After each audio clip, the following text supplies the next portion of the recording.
Luke 4. Well, we read in Luke 4 about the temptations of Jesus in the wilderness. Now, Jesus had been 40 days in the desert being tested. And I suggest his mind went to how Israel had been 40 years in the desert where they were also tested.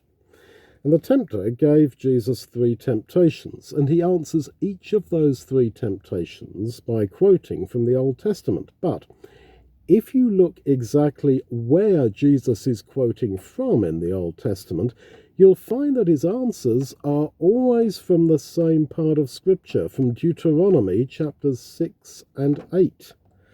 Those chapters are all about Israel's experiences during their 40 years of testing in the desert. So there was Jesus, 40 days in the desert being tested.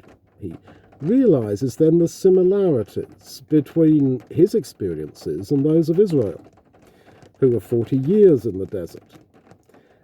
And so he thinks himself into their situation. And he finds that the scriptures relevant to their experience are relevant exactly to his. This is how we too should use the Bible. Now, much of it is history and biography, and that's intentional. God has selected a group of historical characters and presented them to us in the Bible. He selected them in order to explain to us that, in fact, our experiences are not totally unique. We're not walking a path that no other man has walked.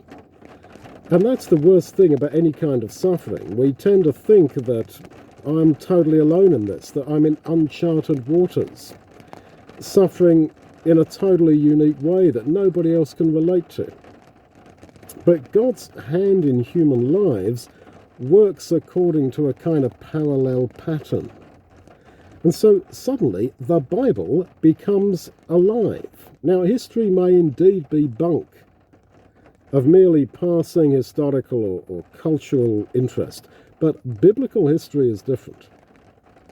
Because it's written by God so that we might realize that actually someone else went through what I am going through.